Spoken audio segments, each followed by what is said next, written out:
Good day everyone. Today I will critically analyze a capacity enhancement program conducted for administrative and professional staff of the National Professional Development Institute.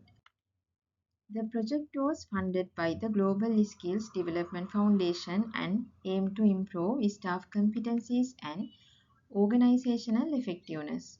This presentation evaluates the project using project management concepts and critically examines whether the project can truly be considered successful. The project was designed to improve employee knowledge and skills through structured training interventions, activities including conducting a training needs assessment, planning and coordinating training sessions, delivering workshops, and evaluating outcomes. The entire project was completed over 3 months period. The project involved both internal and external stakeholders. Internal stakeholders included management, employees, and the project team. External stakeholders included the funding agency and trainers. Effective stakeholder management was essential because different groups had different expectations regarding project outcomes.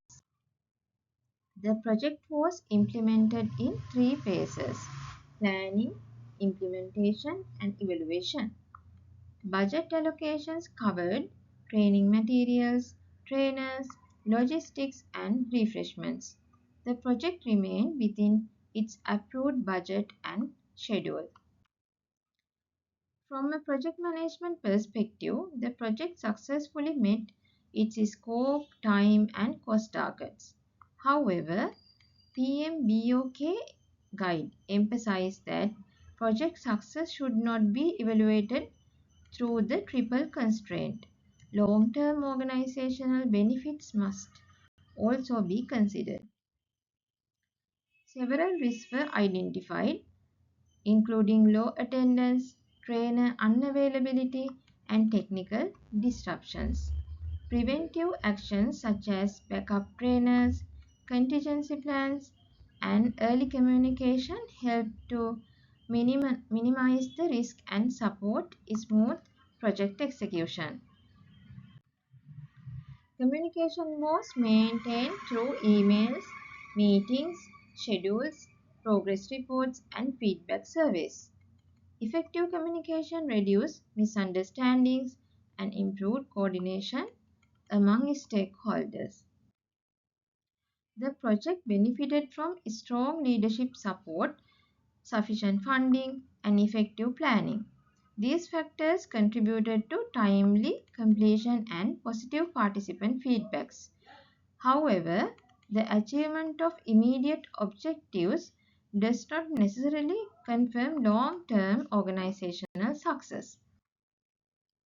Despite its strength, several weaknesses were identified.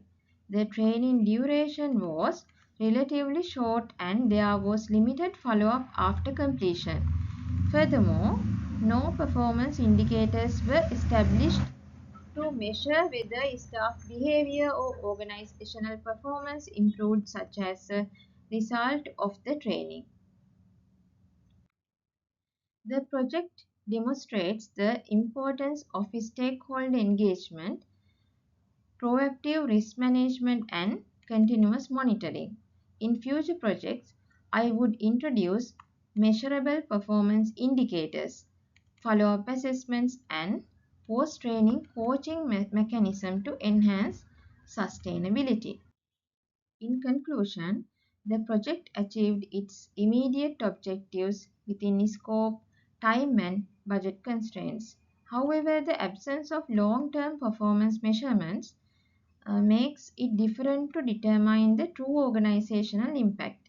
This case highlights that project success should be evaluated not only by delivery outcomes but also by sustainable benefits generated for the organization. Thank you.